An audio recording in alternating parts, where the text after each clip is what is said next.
এইটো এটা T factory ইয়াত চাহ উদ্যোগ কৰ্মচাৰীক তাত হত্যা কৰা হৈছিলে মানে এইটো মাৰপিট কৰি কিবা হত্যা কৰা হৈছিলে ফ্যাক্টৰি দেউলীয়া অৱস্থা আৰু অৱশেষত বন্ধ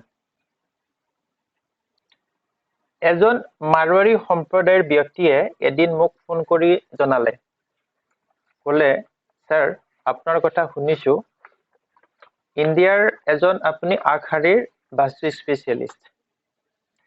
আপোনাৰ কিতাপখন পঢ়ি মই ঘৰৰ কিছু হালহলনি কৰি ভাল পাইছো মই বন্ধু এজনৰ লগত পাৰ্টনাৰশ্বিপত এটা ফ্যাক্টৰি কিনিছো তাত বহুত দুখ আছে হেতু মই গম পাইছো আপোনাৰ কিতাপখন পঢ়ি পেলাই আপুনি আহি আমাৰ ফ্যাক্টৰিটো চাই ঠিক ঠাক কৰি দিব লাগে যদি দৰকাৰ হয় তেতিয়ালে এটো ভাঙি দিম আপুনি কিমান লব কক মই পাৰ্টনাৰ লগত কথা পাতি লওঁ তাৰ পিছত সকলো বন্দবস্ত হোৱাৰ পিছত মই ফ্যাক্টৰিটোলৈ মই যাত্ৰা কৰিলো ফ্যাক্টৰিটো হৈ গল দক্ষিণ ভূমিৰ সাউথ প্লটত আছিলে ইয়াৰ গঠনত বহুত ভুল আছে আৰু ভুলেই ভুল বহুত ৰৈ গল জানিব পৰা মতে ফ্যাক্টৰিটো পূৰ্বে অসমীয়া মানুহ এজনৰ আছিলে পিছত কি কৰিলে অনা অসমীয়া দুজন মানে এই কম পইচাতে কিনি ললে পাঠকে মন কৰিবলগীয়া বা আপোনালোকে মন কৰিবলগীয়া বিষয়টো এইটোৱেই যে অসমীয়া মানুহে কিবা এটা কাম কৰাৰ ক্ষেত্ৰত কি হয় নিজৰ পছন্দ আৰু সুবিধা অনুসৰি ঘুৰামুৰাকৈ কামখিনি কৰি পেলাই পিছত যেতিয়া সমস্যাত পৰে আৰু সম্ভালিব নোৱাৰা হৈ পৰে কিন্তু বিহাৰী বা মাৰোৱাৰী মানুহৰ ক্ষেত্ৰত সদায় জনা মানুহৰ লগত থাকে আৰু সেই কাৰণে অসমীয়া মানুহে কৰিব নোৱাৰা কামবিলাক তেওঁলোকে কৃতকাৰ্যতাৰে কৰিব পাৰে মই দেখিছো একাৰণে যে মাৰোৱাৰী মানুহবিলাকে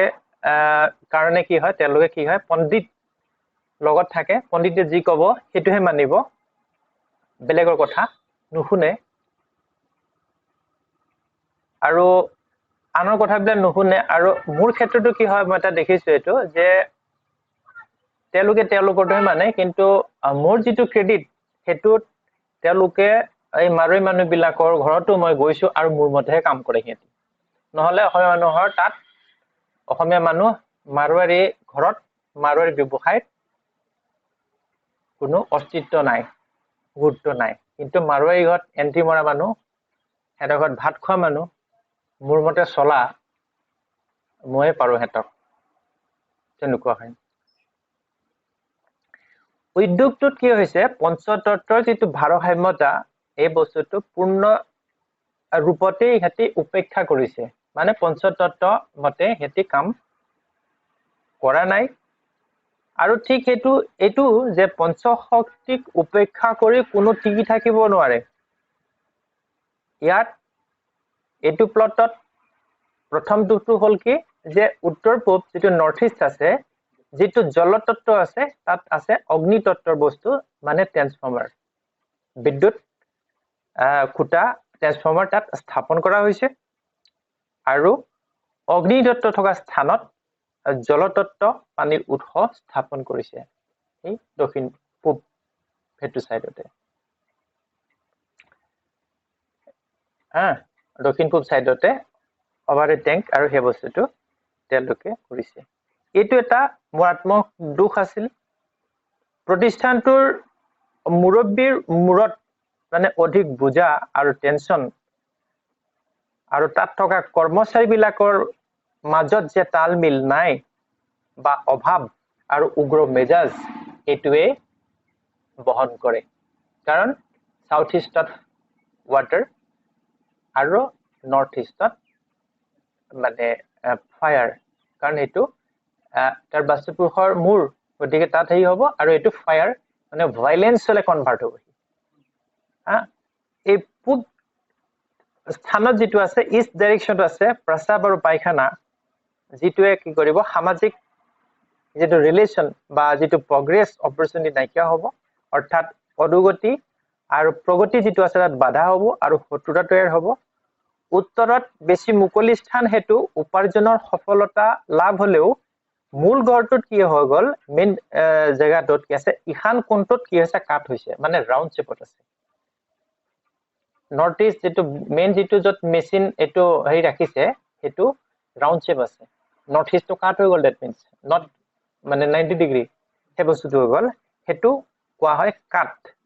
হোৱা বাবে যিকোনো প্ৰকাৰে দেউলে মাৰিব আৰু ব্যৱসায় বন্ধ হোৱাৰ কথা মই কৈ দিলো আৰু কলো যে এটো আপোনালোকে নতুন লৈছে বোলে বোলে আগত অসমীয়া মানুহ আছিল আমি লৈ ললো দুই তিনজনে কি চলাব নোৱাৰা কাৰণে নোৱাৰিবতো কোব চলাব পাৰিব গতিকে সেই বস্তুটো ইয়াত কি হৈছে অফিস আৰু কাউন্টাৰ আছে দক্ষিণ পশ্চিমত ইও অন্য এক প্ৰকাৰৰ দোষ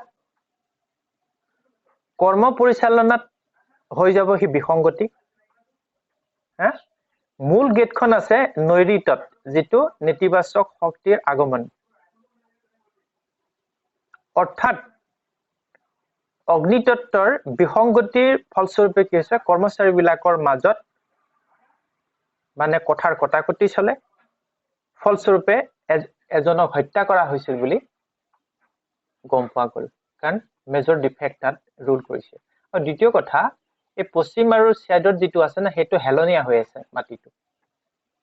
মানে যেটো মেন্টালিটি সুচ যেটো চিন্তাৰ বিচাৰবিলাক কি সদায় নেগেটিভ ফালে যায় তাৰ বাবে কি হৈছে উদ্যোগপতিয়ে যথেষ্ট সমস্যা পাইছে আৰু ক্ষতিপূৰণ ভৰিবলগীয়া হৈছে কম্পেনসেশন দিবলগীয়া হয় পুলিচৰ পৰা হওক বা আন কিবা কাৰণত সেই বস্তুটো হয় তদুপৰি কি হৈছে গধুৰ বস্তুপাতি যিবিলাক যন্ত্ৰ আছিল সেইবিলাক অনুপযুক্ত স্থানত আছে ফলস্বৰূপে কি বছৰমান চলিলে যেনে তেনে পিছত সমস্যা পালে উপায়ন্তৰ হৈ ফেক্টৰীটো বন্ধ কৰি দিবলগীয়া আৰু ইহঁতে কিনি ললে গম পালে যে গণ্ডগোল আছে গতিকে স্পেচিয়েলিষ্টৰ হয়ে কাম কৰাব লাগিব সেই হিচাপত মই কামখিনি তাত কৰাই দিলো মই উদ্যোগটোত পানী আৰু যেটো শক্তি হয় না মানে ওয়াটাৰ এন্ড যেটো ফায়াৰ এই বস্তুটো যাক কোৱা হয় বিদ্যুতৰ উৎস অদল বদল কৰি দিয়া হল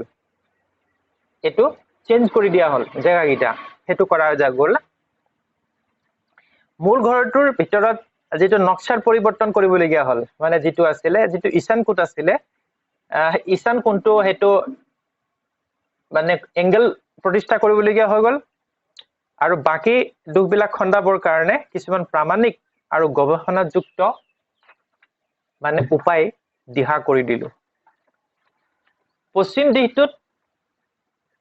গধুৰ হোৱাৰ ব্যৱস্থা কৰি দিলো তাত পিলাৰ আৰু ফিলিং ৱেষ্ট ডাইৰেকচনত আৰু সেইবিলাক কৰিবৰ বাবে অস্পিচিয়াছ ডে দৰকাৰ শুভ দিনতে কাম হয় নহলে হি ৰিজাল্ট নাপাব আৰু তাৰ পিছত লাহে লাহে কামবিলাক তেওঁলোকৰ আগবাঢ়িলে আৰু এনেদৰে বহুত দোকানো আছে যিবোৰ এটা সময়ত খুব ভাল আছিল কিন্তু সময়ৰ ফুটত সেইবিলাক বন্ধ হৈ গল তেনেদৰে যিবিলাক মিতপাই ব্যৱসায় আছে সেইবিলাকো কোনো সমস্যা নোহোৱাকে চলিবলৈ আৰম্ভ হৈ গল এনেকুৱা বহুত উদাহৰণ আছে তাৰ বাবে কিছু খৰচ মানে উপায় আৰু ধৈৰ্যৰ দৰকাৰ আৰু এবাৰ এটা তেনেকুৱা এটা হেৰি আছিল তোমাৰ এই টাউনতে আছে এই কুচৰি সিংৰা খুব ভাল চলে মানুহ লাইন লাগি থাকে মই গৈছো খাবলৈ পইচা আগতে দি দিয়ে পইচা দিয়ে কিন্তু নাপায় নিদিয়াকিতে পাই যায় মানে ইমানে তাতে মানে দিয়া থালিতে হেয়াতে সব বুকিং হৈ গল আৰু মই পইচা আগতে দিলো মোৰ দিলে মোক খং উঠিবই তাৰ পিছত খন্দিয়া সময় কথা তাৰ পিছত মই চিনাকি হেতু তাৰ পিছত মই এই কবিৰ গলো খাবলৈ এটা এজনে কি কৰিলে খং উঠি তাৰ আৰু এক থালি সিংৰা আছিল কেঁচা সব লুটিয়াই বগাই দিলে খঙত খাব নাপায় নেপাবতো পইচা কাটি তাক দিয়া নাই সি এটো কাক ক'ত দিছে তাৰো হিচাপ নাই অলপ এজেড মানুহ তাৰ পিছত মই দেখিলো যে গণ্ডগোলটো ক'ত তেতিয়া এটা বস্তু মই এখিনিত দিলো